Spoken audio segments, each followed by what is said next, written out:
January 23rd, 2016. And this is New York City, Central Park. That's Central Park. This is Blizzard Jonas blowing through.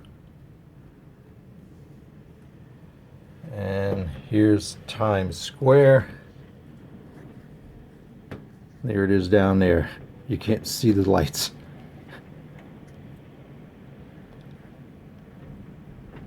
But you can hear that wind.